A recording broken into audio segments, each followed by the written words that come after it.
Bom, boa noite para vocês. Boa noite, todo mundo, né? Nós já boa noite.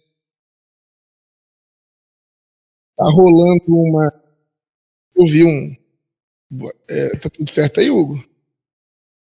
Tá, não. Então, boa noite para quem tá entrando aí também, vendo a gente pela internet. Eu vi um trechinho de um. Vi um Reels, né? Do TikTok, da Adélia, essa semana. E a Adélia tava falando uma vez que ela tava naquele programa Roda Viva, e ela tava dizendo. Eu escrevo, e quando eu escrevo em prosa, se não for poesia, eu não me dou o direito de publicar, né? Porque se não for poesia, não faz sentido. E ela estava dizendo, né, qualquer arte, a música, a tela, a própria poesia, ela busca poesia. E é isso, né? A gente precisa da beleza. O texto por si só, quando ela está dizendo qualquer texto que seja em prosa, está falando de uma narrativa, está falando de qualquer coisa. Mas se não tem beleza, se não tem poesia, segundo a Adélia, né, não vale a pena ser publicado. E é isso, assim, esse texto maravilhoso que o Rolando estava falando ali, a gente se emociona, porque é um texto triste, do lugar de abandono que a gente coloca as nossas genitoras e tudo, mas com poesia, a tristeza ela ganha um outro lugar, ela ganha outro espaço, enfim. Então eu fico emocionadíssimo, mano, assim, estou numa fase, os jovens místicos diriam, de super energia feminina, né? De emocionar com esse negócio. Eu vi esse negócio hoje à tarde, nossa senhora, chorei, mas chorei igual um menino. Mas enfim, fecha esse parênteses. A gente falar sobre o Dia das Mães, principalmente no nosso país, né? Que a gente nasce nessa cultura cristã, ocidental, eurocêntrica, né, melhor dizendo. E aí a gente tem toda essa perspectiva da fé cristã, porque no Brasil, mesmo que você não seja evangélico, que você não seja católico, o problema é seu, você é cristão, sacou? Você pensa num calendário cristão, você vive num calendário cristão, você torce diariamente para chegar aos feriados. Então não adianta, você é brasileiro, você é católico não praticante, você pode até descobrir outra espiritualidade. Ah, agora eu me descobri evangélico, agora eu me descobri, beleza. Mas nasceu no Brasil, meu irmão, o cristianismo está aí em você, em nuances que você nem imagina. Que depois, com o tempo, você vai começar a pesquisar e vai ver, nossa, não é que está me influenciando tanto. A nossa moral, a nossa noção ética, a nossa noção de organização social. Mano, tudo isso vem do cristianismo. E a gente tem frases maravilhosas, como aquela de Deus é brasileiro, não é assim que Deus está no controle. Você escuta isso o dia inteiro de gente que nem é crente, né?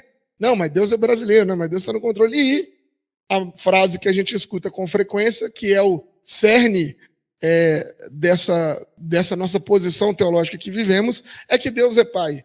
Então, no Dia das Mães, a gente fazer uma mensagem sobre o Dia das Mães, na nossa cultura é sempre muito difícil, porque Deus é o pai da Ariel, gente, né? É um homem branco, forte, musculoso, de barba branca. Quando você fala Deus, automaticamente a gente imagina isso, né? Então, na nossa cultura, Deus é esse homem, Deus é o pai. E a gente vai lendo os textos, o tempo todo a gente vai querendo fazer relações com Deus Pai. Só um parênteses, né? Num país onde a maioria das pessoas são mãe solo, que quase 30% da população não sabe quem são seus genitores, né?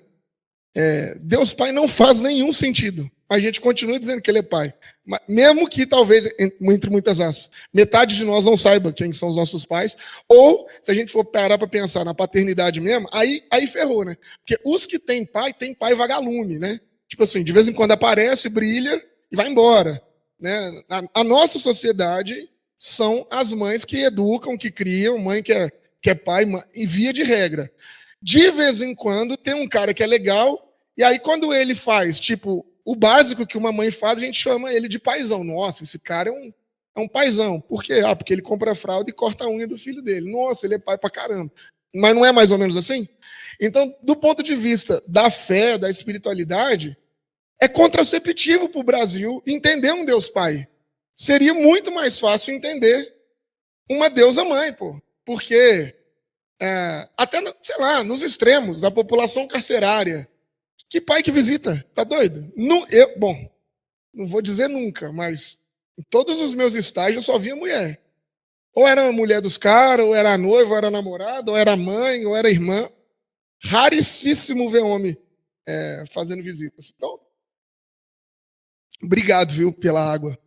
Então, nesse sentido, é difícil a gente falar sobre Deus também ser mãe. E mais difícil ainda, porque, obviamente, mãe é uma mulher, né?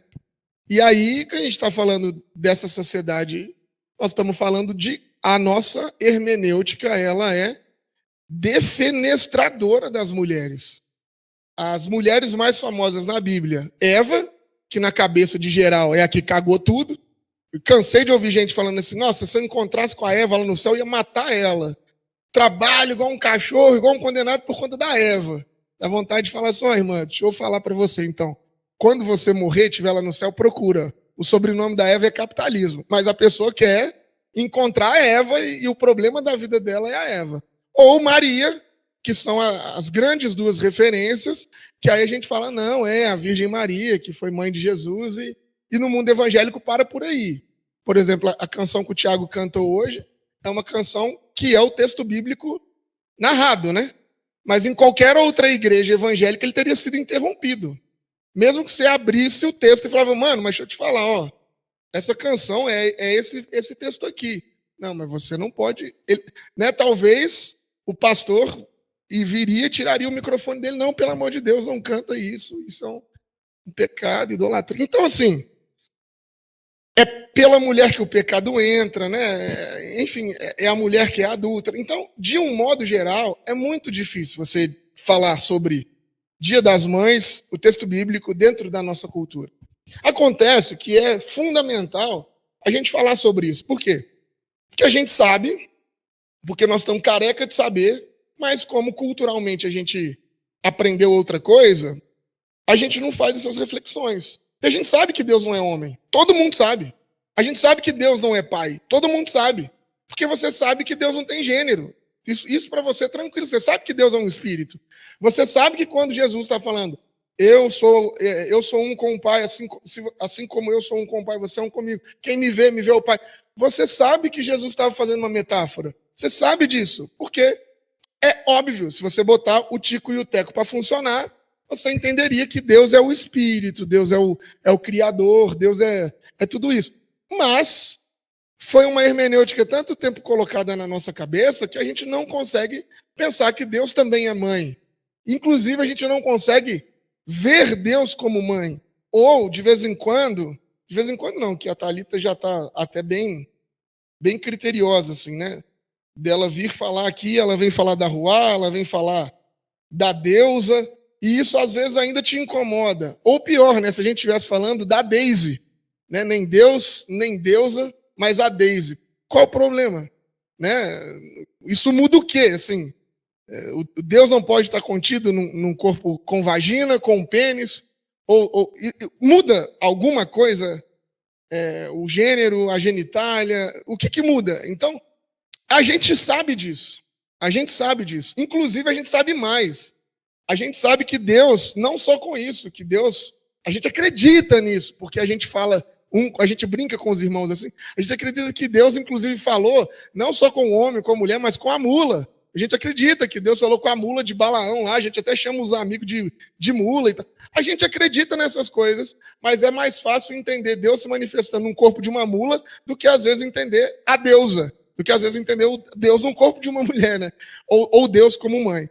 Então, hoje, eu fiquei pensando muito sobre o que falar para vocês, e eu resolvi fazer não uma mensagem, eu resolvi fazer um resgate da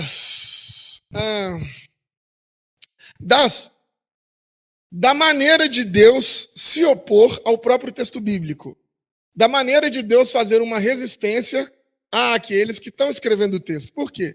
Porque a hermenêutica do texto, porque a escrita do texto, Porque quem está escrevendo o texto tem toda uma lógica patriarcal e machista. Só que Deus, ele está se danando para como a gente organiza a nossa vida, sacou?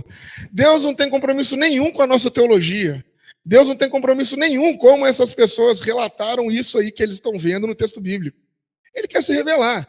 E aí, mesmo que talvez o texto bíblico tenha a gente faça uma hermenêutica, o texto bíblico tenha uma preferência para entender o gênero de Deus como masculino, Deus ele vai escorregando pelos dedos e vai mostrando que ele é mulher. E vai mostrando que ele é mulher, que ele é mãe. Ele vai mostrando que ele está no feminino. Que ele está no feminino não só da humanidade, mas de tudo. Que ele pode ser uma loba, que ele pode ser uma ursa, que ele pode ser uma galinha, que ele pode ser o ventre. Então, eu resolvi fazer esse resgate. E aí, como uma maneira de pensar sobre o que seria esse Dia das Mães, eu fui pensando em como Deus é pedagógico em nos ensinar sobre a maternidade e a maternagem nessas referências que ele traz. Porque, na grande maioria das vezes, quando Javé ele se ocupa de uma figura feminina, seja ela humana ou não, ele está se ocupando também de uma figura da maternidade ou da maternagem. Então, é muito bonito você ver, tipo, lá em Oséias 13, eu vou falando aqui, se você quiser abrir, você abre, depois você confere. Amanhã você recebe o link, então depois você pode conferir com calma. Mas é bonito você ver Deus, através da boca do profeta Oséias, dizendo: olha, eu preciso de defender vocês, eu preciso de cuidar de vocês. Eu quero defender vocês com uma veemência, eu quero estar no cuidado de vocês tão grande, que eu defenderei vocês como uma ursa que acabou de parir seus filhotinhos e vai enfurecida para cima daqueles que apresentam ameaça. Olha que bonito a imagem que Deus está fazendo de alguém ali, vamos pensar assim, numa lógica proto-evangélica, dizendo que para dar a vida por outro em razão de cuidado, dar a vida por outro em razão de manutenção da vida, só mesmo uma mãe. E aí ele se coloca nesse lugar. Eu gostaria de ser essa mãe que dá a vida por essas criaturinhas que acabaram, criaturinhas como a gente, assim, que não sabe bem o que está fazendo da vida, que está trocando os pés pelas mãos, que é perdido, como a música da Rita Lee que a gente cantou aqui. Ele está dizendo: o meu cuidado por vocês, a maneira como eu olho vocês, a maneira que eu cuido de vocês, é como essa mãe que está disposta a entregar tudo para que a manutenção da vida de vocês aconteça. Se a gente fosse traduzir isso por uma linguagem científica, né, a gente ia dizer: não, ela é biologicamente programada para passar o gene, para proteger a prole, não é assim que a gente pensaria? E eu gosto de pensar que ela é biologicamente programada para ser mãe, ou ela é biologicamente encarnada a deusa, né? Porque a história de Deus conosco é esse que está disposto a entregar tudo para que a gente tenha uma vida plena. Que está disposto a entregar tudo para que a gente seja vida abundante. E isso só pode ser de mãe, né? É o que Deus está dizendo no Oséias 13. Esse cuidado só pode ser de mãe. E isso é maravilhoso, gente, porque assim, o que eu acho que é o ápice assim, da gente conseguir se viver assim? Se a gente conseguisse viver de maneira comunitária, se você, enquanto ser humano, conseguisse viver a partir de uma lógica autônoma, então, comunitários, autônomos, se a gente, a partir disso, pensássemos de maneira justa e solidária, eu acho que se eu tivesse que enumerar como eu classifico o reino de Deus, um bando de gente que vive de maneira comunitária, solidária, autônoma, eu pensaria nesse lugar. E é impossível você descobrir a autonomia, ou é impossível você ser autônomo, ou é impossível você ser um sujeito, uma mulher, um homem, que caminha por si só, que consegue dar os seus próprios passos, que sabe da caminhada da vida, se em algum momento você não encontrou esse lugar de mãe, de avó, eu não sei quem estava com você, mas que exerce esse espírito da deusa de dizer: eu estou disposto a me entregar para que você tenha vida. Esse espaço do acolhimento quando você nasce, se você não encontrou, você não estaria aqui. Não é que você vai ficar chorando assim, mas você não sabe a minha vida, eu era bebê, ninguém me amou. Mentira, mano. Alguém meteu uma madeira na sua boca, senão você tinha morrido lá. Então, se você está aqui agora, por raiva, por ódio, pelo SUS, eu não sei, mas alguém meteu uma madeira na sua boca e te entregou a vida, e te deu um trabalho, e te cuidou, porque senão não tinha como.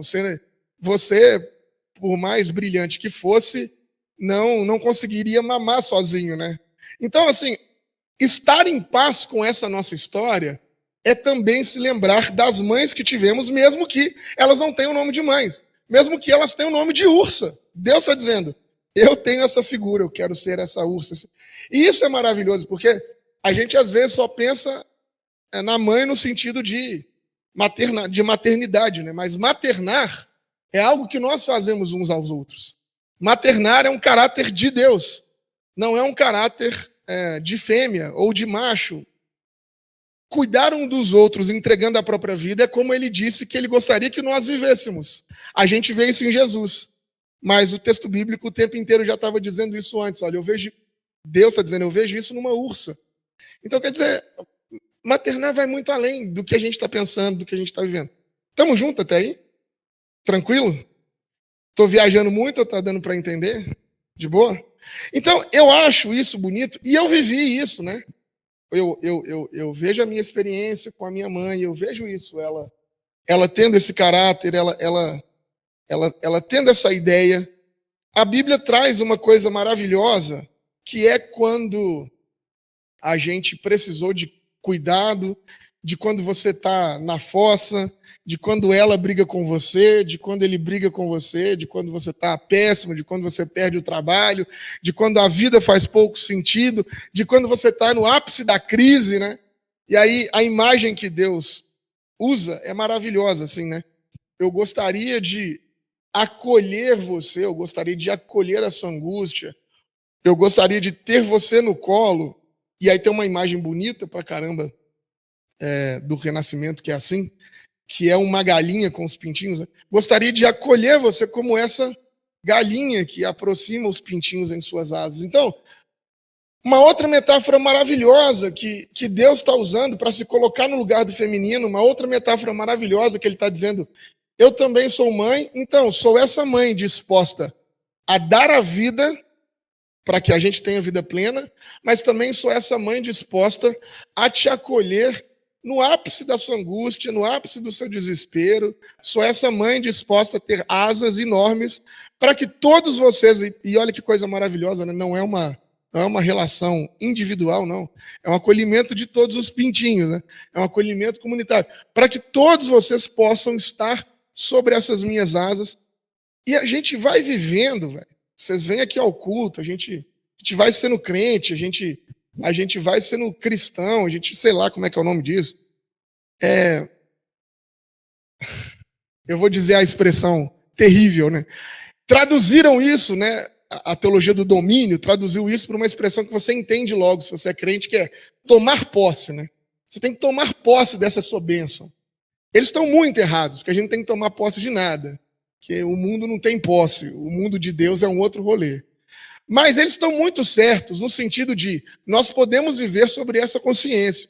E nós não vivemos. Nós não vivemos sobre esse cuidado.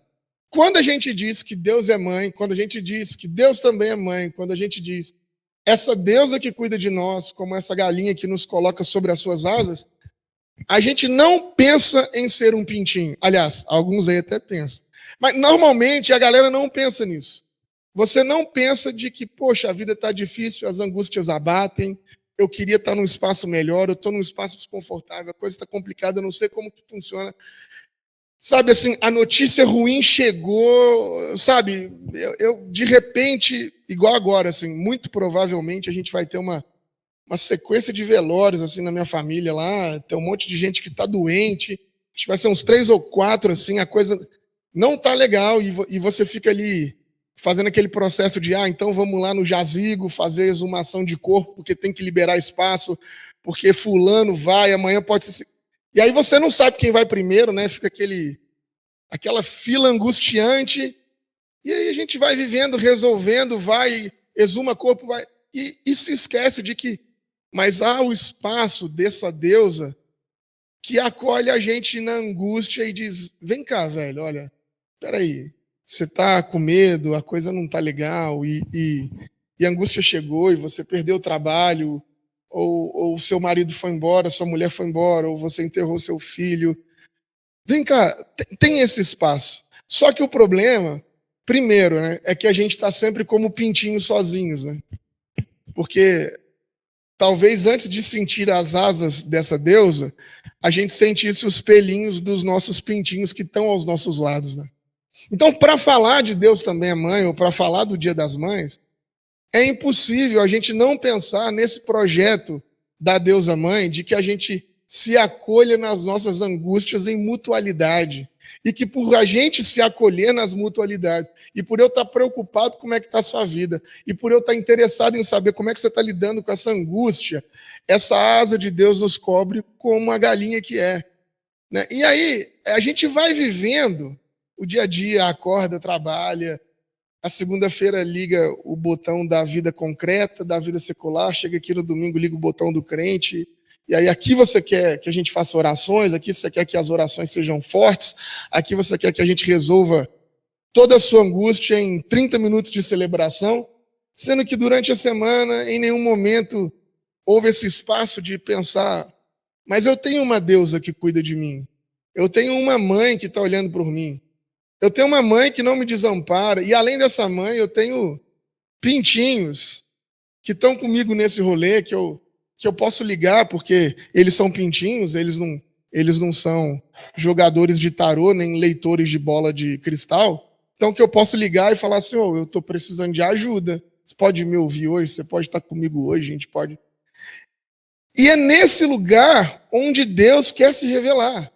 Porque sobre essa mesma lógica, ele diz lá no Isaías 42, olha, ainda que, quando ele está dizendo ainda que, ele está fazendo uma expressão hiperbólica para dizer que isso é uma coisa complexa, ou seja, ele está usando a hipérbole para adjetificar as mães numa qualificadora boa. Então ele está dizendo, como se ele estivesse dizendo, seria quase que impossível, mas acontece, mas é quase que impossível. Não é natural, ou não é do DNA, não é da programação das mães isso. Mas, se acontecer, então ele diz, ainda que uma mãe esqueça o seu filho que mama, eu, como a mãe que sou, jamais desampararei vocês. Né? E aí a gente vive os nossos lutos, as nossas dores, os nossos problemas só, sem entender que essa deusa mãe, ainda que A, B ou C, sua mãe te expulsou de casa, seu pai te expulsou de casa porque você é gay, porque você é trans, porque você é feio. Não sei qual que foi Não, porque é feio não, né? Senão vai ter muita gente sem teto na comuna. Mas, enfim, eu não sei qual que é a expectativa, eu não sei qual é a aflição disso, mas a gente não vive pensando que há uma face do caráter da deusa mãe que se revela no acolhimento, que se revela nesse espaço da angústia. Eu me lembro que eu vivi uma crise profunda com a Graciele a gente vai fazer 10 anos de casado agora. Eu vivi uma crise assim, absurda quando a gente tinha uns 3 anos. Assim.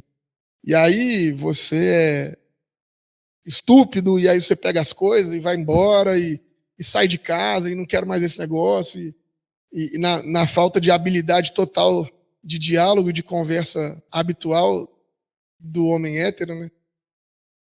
E aí, assim, eu me lembro de que estava dolorido, estava sofrido, eu não conseguia fazer nada, eu só chorava, eu não conseguia explicar o que estava acontecendo para as pessoas do meu lado, não conseguia dizer nada, mas a minha mãe me abraçava ali quase que o dia inteiro, né? Eu dizia para ela, mas você tem que trabalhar, você não vai viver sua vida. Não, mano. E aí você fica pensando, a minha mãe, que é Bolsonaro, que é universal, que é neopentecostal, que acha que, com certeza absoluta, né? Ela acha que eu sou o grande problema da família, né? Assim, a ovelha negra, com certeza, toda a família é esse cara de esquerda, comunista, todos os jantares familiares, essa tônica. Eu acho que eles até gostam de fazer essa narrativa. E se ela, conhecendo todas as minhas contradições, todas as minhas falhas, me acolhe, me abraça, e passa quase assim 30 dias ali comigo, me dando colo, dizendo, não, filho, as coisas vão ser diferentes e tal, e a vida... Imagina essa deusa mãe, né? Imagina essa deusa que não nos vê pelo viés da contradição. Então, é importante e fundamental a gente ter essa dimensão de que o cuidado de Deus, o cuidado da deusa, é esse lugar de mãe que ele encarna. É esse lugar de mãe que ele diz: eu estou com você, eu estou com você. Eu me preocupo com a sua trajetória. Eu me preocupo com essa dor que você está com medo de sentir. Eu me preocupo com essa perda que você acabou de ter. Porque eu sou essa mãe. E que ainda que a sua, Gibran, te esquecesse, graças a Deus que ainda ela não me esqueceu, mesmo apesar dos meus esforços, né? Igual hoje. Hoje eu fui na casa dela, aí quando tá, graças a Deus que na minha casa tem um espelho. Porque, mano, tem muito tempo que eu não visto camisa de militância, muitos anos, sei lá. Hoje, na hora que eu tomei banho correndo, meu irmão estava chegando para me buscar, botei uma camisa de militância, assim, na hora que eu virei para fechar a porta, me vi no espelho e falei: pô, mano, tá maluco? Para que essa camiseta logo hoje? Não, botei outra, e enfim, né? Então, porque, tadinho, é difícil para ela, né, lidar com um filho como eu, né? Ela. Foi Jesus isso, foi Jesus. Jesus falou: idiota. Calma aí, meu irmão. Enfim. Então, ainda assim, mesmo eu me esforçando muito para minha mãe me esquecer, ela não me esqueceu. Imagina Deus, né? A Deus. Então, isso é uma coisa maravilhosa. E tem uma expressão fantástica, que aí essa é lotada nos Salmos, né? Que os Salmos, ele lida com isso com frequência sobre. De Deus estar enlutado, ou da deusa estar com vontade de estar conosco, dela estar tão afim de estar em nós, que ela diz assim, como dores de parto, né? O Salmos é lotado disso, né?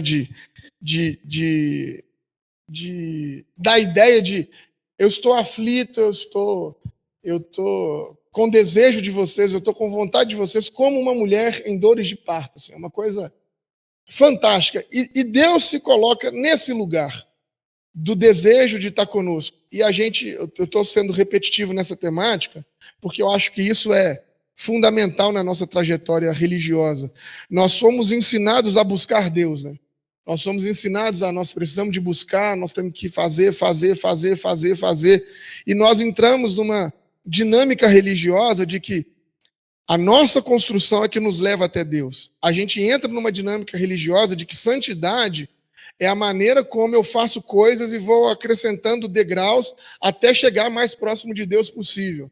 É assim que a gente foi ensinado, né? E aí ainda foi ensinado das maneiras mais erradas. Pega os versículos totalmente fora de contexto e diz: seja santo porque eu sou santo. Aí você imagina o Jesus, né? Tipo, e você quer ser como ele. Aí você diz: não, santidade sem a qual ninguém viu a Deus. Aí você fala: meu Deus, se eu não parar de fazer, aí você abre a cartilha moral, né? Se eu não parar de fazer A, B, C, D, eu nunca vou enxergar Deus. A gente foi ensinado assim. Mas o texto bíblico mostra essa deusa como dores de parto de nos encontrar.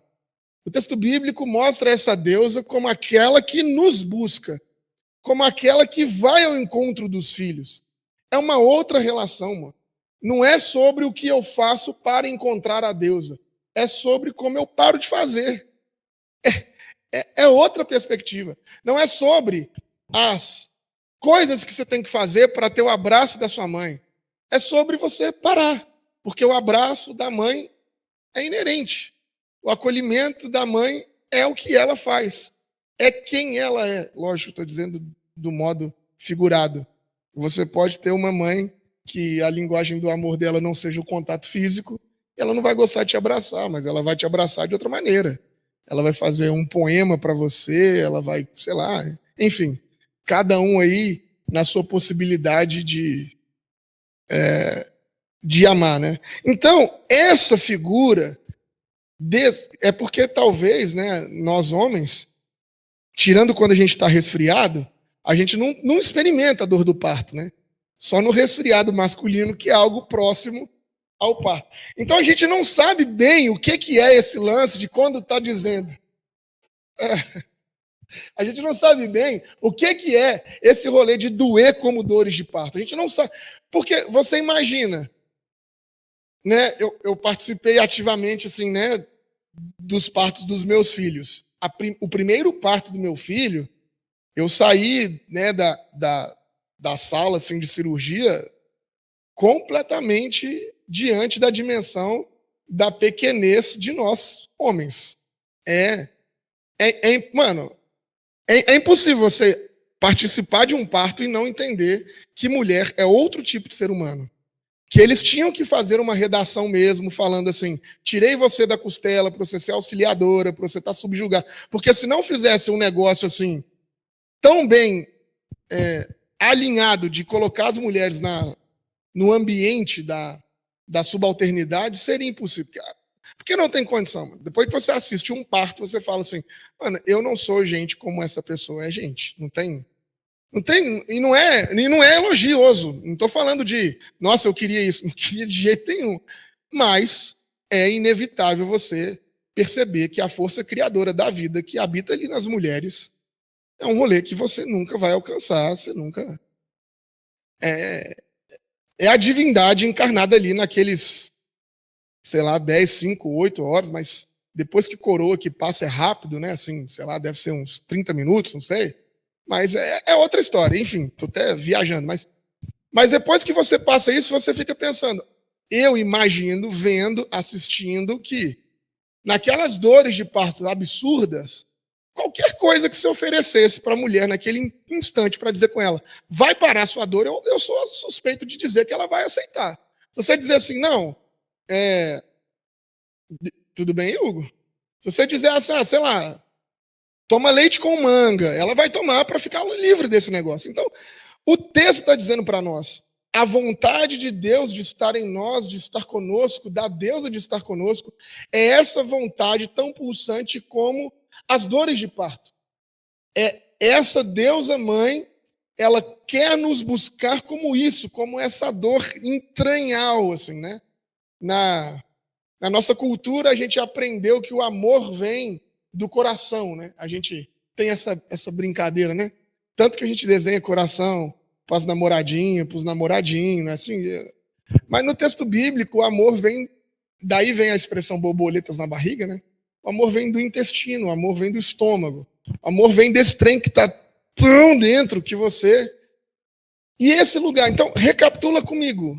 A deusa é essa, a partir da lógica do texto bíblico, que se revela no espaço de fazer o possível, inclusive de se entregar para que haja manutenção da sua vida. A deusa é essa que te acolhe nas mais profundidades da sua angústia. A deusa é essa que faz você enxergar que você não está só, que há outros pintinhos e que todos esses pintinhos se abraçam no acolhimento dessa deusa. A deusa é essa, ou Deus também é essa mãe que diz para nós, como essas dores aqui dentro eu quero estar em você. A gente escuta isso do texto bíblico o tempo inteiro. A narrativa é essa o tempo inteiro. Pode ser, tem um texto também que fala como a águia, né? Debaixo das asas, não só como a galinha. Mas como nós somos mineiro, galinha é muito mais comum para a gente, né? Eu mesmo nunca vi uma águia se não fosse no zoológico, né? Oi? Carcará, né? O carcará do nosso cerrado aí. E aí você encerra nessa lógica pensando, bom, ao dizer tudo isso, ele parte a se encarnar, a se tornar verbo, a se tornar carne, num tempo e num lugar restrito, num tempo, num lugar geográfico, num tempo da história. Com certeza absoluta, gente. Se Deus tivesse se encarnado mulher, ele não teria feito as revoluções que ele fez no tempo e no espaço onde ele estava. Ele nasce numa sociedade machista, patriarcal, misógina, pouquíssimo diferente de nós, mas é onde ele nasce. E aí, ao se encarnar, ele vem traduzindo isso tudo que nós estamos dizendo e dizendo, ele é que nos amou primeiro, Ele é que amou o mundo de tal maneira que se entrega. Então, você percebe no Primeiro Testamento Deus dando essas pistas, dele se revelando nas mulheres, e no Segundo Testamento você vê essas revelações de Deus, não nas mulheres, né, no feminino, na mãe, na maternagem, todas elas na boca de Jesus. Todas elas. Jesus está o tempo todo reproduzindo essas coisas, chamando de pai. Porque ele não podia chamar de mãe, pô. Mãe nem existe. Mãe nem é. E olha como é fantástico assim. A mãe de Jesus que a gente cantou aqui sobre ela hoje, ela ensina para Jesus uma das coisas mais interessantes, que é sobre, e que eu acho que esse é o papel das mães, né? O papel das mães é fazer a gente entender que a gente é capaz de sonhar. Fazer a gente entender que nós temos sonhos. Acho que o papel dos pais é só isso. Fazer você entender que você é capaz e que você pode sonhar. Não tem outra. Lógico, né? Vamos ser assim, reducionista, mas se te deu uma mamadeira lá para você comer e te deu condições mínimas para você ser gente, você vai dar seu jeito. Você vai viver num orfanato e vai ser adulto, e vai ser ser humano. Agora, se, a partir dessa lógica, conseguiu dizer para você que você consegue ser gente, que conseguiu dizer para você sobre a sua estima, conseguiu fazer você fazer uma percepção de si, conseguiu fazer com que você tivesse, talvez, o conceito mais fundamental que nos falta, o conceito da internalidade, né? Talvez, não sei se vocês já ouviram falar sobre isso, mas eu acho que é isso que Maria propôs para Jesus. Porque é esse conceito de você entender que você é um ser que sonha e que pode, e esse conceito da internalidade, que traduzindo em miúdos, é você olhar para dentro de você e falar assim, caramba, eu posso mesmo, é que faz a gente abraçar os cânticos do que a própria Maria diz. A gente vive nesse mundo da padronização, nesse mundo da não internalidade. A gente vive nesse mundo em que você tem que ser igual a todo mundo. Mesmo a sua mãe dizendo para você, né? Não, você não é todo mundo. Mas a gente vive nesse mundo. E nada mais fundamental e revolucionário, nada mais capaz de fazer você implementar o reino de Deus, senão esse conceito da internalidade, que talvez a gente poderia traduzir por um conceito da autenticidade. De os seus pais, a sua mãe, a Deus a mãe, ter conseguido traduzir isso para Jesus no sentido assim, cara, esquece essas vozes que estão de fora aí e passa a ouvir só essa voz que está dentro. Eu acho que isso é a coisa mais maravilhosa, e vou dizer por quê. Pensa na Maria como se fosse a Hannah ali, assim, ó. E estou pensando na Hannah não pela idade, só pelo tamanho. Maria devia ter uns 16 anos. Maria deveria ter uns 16 anos, do tamanho da Hannah, e 14, 15, não sei, e tinha um contexto social muito pesado quando Jesus nasce, que era um contexto do estupro dos soldados romanos, né? Então, os soldados romanos estupravam geral, inclusive as meninas, e aonde Jesus nasceu, as crianças eram todas, ou muitas delas eram todas filhos e filhos de gente que não sabe quem é, que era provavelmente fruto de um estupro romano. Então tinha uma sequência de meninas como Maria, novas, abandonadas, que eram mães de filhos de estupro, e esse era um problema social de Nazaré.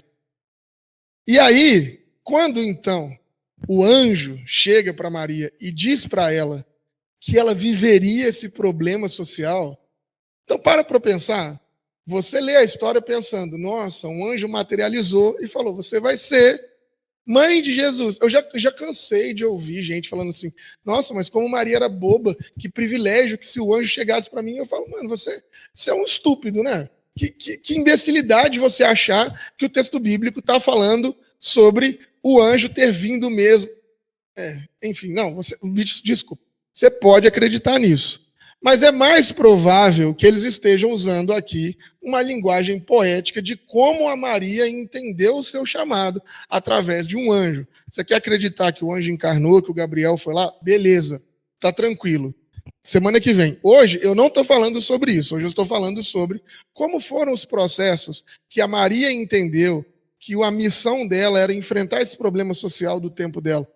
Antes que você esteja pensando que eu estou falando isso, eu não estou falando que Jesus é filho de um estupro de um soldado romano. Ponto. Agora volta aqui comigo. Mas estou dizendo que, ao ouvir que ela seria mãe de um filho, que ela seria habitada pelo Espírito de Deus e que ela seria mãe de um filho que não do cara que ela estava prometida em casamento, com certeza aquela cabecinha pensou: caramba, eu vou ser igual essas minhas amigas aqui, que estão todas sendo mãe solo e não sabem o que fazer, e estão passando fome, e tal, não sei o quê, e pá. Bom, diante desse contexto terrível, porque se ser mãe solo com 16 anos no Brasil de 2023 já é uma desgraça hoje, você imagina o que é fazer isso na Palestina há 2000 anos atrás. Você imagina o que é aparecer com uma criança que você não sabe quem é o pai há 2000 anos atrás. Então, diante desse contexto, ela vê o anjo fala com ela, você entendeu que o anjo estava ali, legalzão, então o anjo estava ali, tudo certo como que você entende, está tudo certo. E ela internalizou esse processo, e aí em algum momento, você percebe que Deus, a deusa, está nela, reproduzindo na boca dela todas essas questões que nós dizemos. A deusa mãe estava nela sendo mãe. Então, assim, a gente fala sobre Deus ser Jesus ser o Deus encarnado, a revelação, o verbo que se fez carne. Óbvio que é. Não estou dizendo que não, tá maluco? Mas eu estou dizendo que em algum momento esse Jesus teve que aprender sobre, porque ele era gente, né? Sobre como ser autônomo, sobre como ser autêntico, sobre como olhar para si, sobre como ter autoestima, sobre como pensar que ele poderia ser, sobre como descobrir que ele pode ir contra esse sistema.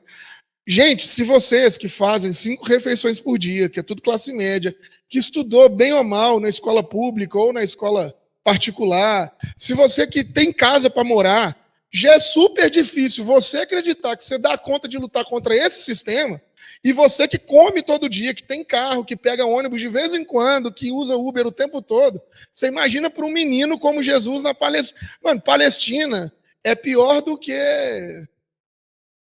Não posso falar, né? Mas, sei lá, é pior do que, sei lá, Neves em BH, mano. Muito pior, pô. Neves, pelo menos, tem asfalto e tem ônibus que vai de vez em quando. A Palestina é o buraco do buraco do buraco do mundo há 2000 anos. E aí, para uma criança dessa acreditar que ele pode ir contra Roma, para uma criança dessa ter dimensão de que, tipo, não, esse sistema está errado, nós precisamos fazer diferente, esse negócio não está legal. Ele precisava, obviamente, de ter características que às vezes nem nós temos, que são características da deusa mãe, que eu disse para você. Acredita em você, eu estou cuidando de você, acredita em você, nós estamos juntos. Acredita em você, se for preciso, eu vou ser como uma ursa para fazer com que você tenha vida. A deusa mãe sopra isso no nosso ouvido hoje o tempo inteiro e a gente ainda tem hiper dificuldade de achar que a nossa vida pode ser diferente. Imagina o Jesus Cristo. Então, se ele não tivesse uma deusa mãe encarnada como Maria, e aí na sua cabeça evangélica está falando, Maria é deusa. Não, mano. Eu estou dizendo que Deus está nela como está em mim, como está em você, e faz ela fazer as maiores das orações. E aí tem essa oração que está no Lucas 1,46, e aí eu vou finalizar agora, que a gente conhece como o Cântico de Maria, que a gente conhece como Magnificat, que a gente percebe que todo o caráter revolucionário de Jesus, que faz dele ser o Salvador, que faz dele ser o Deus, que faz dele ir contra o sistema, que faz dele pensar um novo projeto de vida possível, que faz dele dizer, o reino de Deus chegou porque eu estou aqui, porque eu cheguei, que faz Jesus pensar que a gente pode ser gente de um jeito diferente, todo esse projeto veio da boca da deusa mãe, que está na boca da Maria. Está em Lucas 1,46, depois você lê em casa essa música, essa canção, esse poema da Maria, que é maravilhoso. Mas o versículo que eu mais gosto, aliás, vou ler tudo. Diz assim, a minha alma, ela é grata a Deus. O meu espírito se alegra nesse Deus Salvador.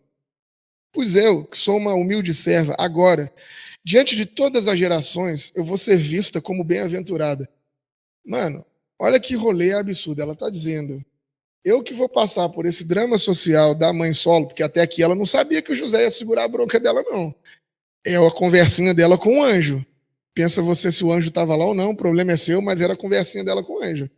E ela está dizendo, isso me faz ser abençoado. E isso que a gente enxerga como problema social, isso que eu estou vendo como problema, é a salvação da minha história. Que coisa maravilhosa. O Deus poderoso fez grandes coisas em meu favor e santo é o seu nome. A sua misericórdia se estendem para todos aqueles que o temem de geração em geração. Ele realizou poderosos feitos no seu braço. Quais os feitos? E aí olha que coisa interessante. Ela está falando, Deus faz coisas incríveis. Quando a gente fala, Deus faz coisas incríveis, você já pensa num Deus como aquele gênio da lâmpada que vai vir, você vai esfregar e você vai ter 3 desejos maravilhosos, né? Tipo, Deus vai fazer raios, trovões, mega cena para mim. Então, olha como ela vê o que é o poder de Deus. Aí você fala, mano, o fruto, como Jesus disse, não pode cair muito longe da... Não tinha como Jesus ser diferente, mano, se ele era filho dessa mulher aqui. Porque para ela, o poder de Deus ele realizou feitos poderosos. O que é o poder de Deus para essa mulher? Do tamanho da rana. Dispersou os que são soberbos. No mais íntimo do coração. Derrubou os governantes dos seus tronos. E exaltou os humildes. Ela está falando, ele vai subverter esse rolê inteiro, mano. Roma caiu. E aí ele diz assim, encheu as mãos dos famintos. Despediu de mão vazias os ricos. E aí ainda tem gente que consegue dizer para mim que não, você está falando de mais-valia, isso é Marcos. Mano, isso aqui é Maria, caramba. Ela está dizendo que para gente que tem fome, ter coisa na mão, quem tem demais tem que perder. Pô, não é o Marcos, caramba. Eu fico pistola quando os caras me chamam de marxista. Me chama de mariano, mas não me chama de marxista, mano. Quem é, mano? O Marcos leu Maria e fez um... É isso. E não deu o crédito para ela, sacou? Fico pistola. Aí ele diz assim, bom, desculpa. Eu me exalto. É porque isso acontece com uma frequência na minha vida. E eu, enfim. Desculpa aí, galera.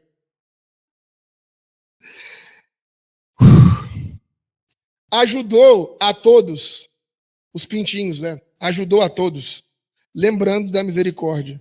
Como ele falou com Abraão, os seus descendentes e os seus antepassados. Então, veja que coisa maravilhosa, essa deusa mãe que se encarna. E aí, fechando agora mesmo, para falar sobre o Dia das Mães, não só sobre o Dia das Mães, mas para a gente ter a compreensão de Javé, para a gente ter a compreensão da Ruá, para a gente ter a compreensão de quem Cristo é, a gente precisa de tirar Deus do lugar de pai. Aí você fala assim, o que você está falando? Você está maluco? Não, não estou, mano. O texto bíblico fala o tempo inteiro para a gente, nós precisamos de matar o velho homem. Só que você não mata, mano, e você chama ele de Deus, sacou? Você não mata e você chama ele de pai. É como assim, Gibran? Mano, pedagogia simples. Posso chamar Deus de mãe. Não, mas para quê? Só para militar, só para causar? Não, mano. Você condicionar o seu cérebro que o que vem da mulher é bom. Você condicionar o seu cérebro que o que vem da mãe é bom. Você condicionar o seu cérebro que as coisas boas que funcionam no mundo não são os homens que fazem. Para você condicionar o seu cérebro, porque a gente vive no mundo ocidental e a gente diz, né? O mundo ocidental é dos homens. Que mentira! Que mentira! O fetiche do poder, o poder seja dos homens, a belicosidade, a testilha é dos homens, mas o mundo ocidental, como oriental, não é dos homens pistronca nenhum. Se não são as mulheres, nada funciona. Se não são as mães, ninguém passa os 6 meses, brother. Então, assim, nós precisamos de matar essa imagem com carinho. E talvez nem seja matar o Deus Pai, seja só simplesmente criar a deusa mãe. Seja só simplesmente pensar que Deus também é mãe. Amém? Se coloca de pé aí, vamos orar para a gente pensar no fim dessa nossa celebração. A gente tem recados? Beleza. Deus, nós te louvamos, nós agradecemos a ti, Senhor, Senhora, Deus que é Pai, Deus que é Mãe.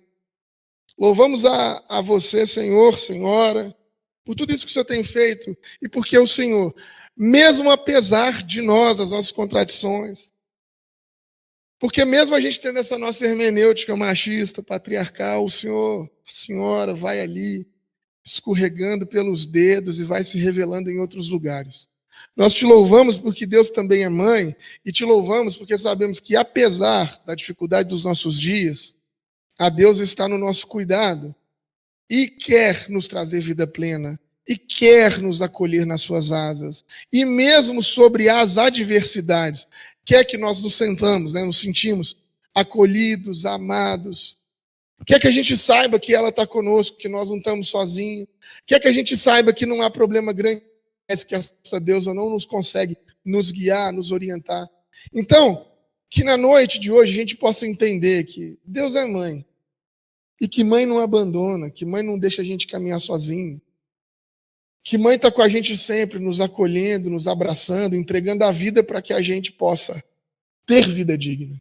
Que a gente entenda que o projeto de Jesus na cruz é a maximização ou a exteriorização de um projeto de uma deusa mãe, que entrega a vida em prol dos filhos, que dedica anos da vida na criação dessas crianças, que faz o possível para que essas crianças sejam gente. Mesmo que em sendo gente, essas crianças esqueçam das mães. Mesmo que em sendo gente, essas crianças, por ingratidão, hajam mal com elas. Mas elas seguem amando como a deusa segue nos amando. Segue nos cuidando como essa deusa segue nos cuidando. Então nós te louvamos por isso, Senhor, Senhora, Deus Mãe, Deus Pai, e pedimos que a Senhora esteja conosco essa semana, que a gente consiga achar momentos de respiro na semana, que quando os problemas aparecerem a gente consiga dizer: Deus, mãe, cuida de mim aqui. Não consigo ter isso sobre o meu controle, não consigo resolver sobre isso, está para além das minhas mãos. Não dá, eu estou a ponto de explodir, como é que eu faço? Me acolhe, né? Me abraça, esteja comigo na semana. Está angustiante, a dor está difícil. Esteja comigo, eu não vejo perspectivas futuras, eu não sei o que pode acontecer, a coisa não está legal. Eu preciso de uma deusa mãe aqui. Que a gente possa viver isso nessa semana. Que a gente possa experimentar dessa deusa que é ursa, que é uma galinha, que é uma mãe, dessa deusa que quer nos acolher. Que a gente possa experimentar dessa deusa que, como Maria, nos deu um caminho pedagógico, transformações das nossas realidades. Por isso nós te louvamos, Deus. No nome de Jesus, amém.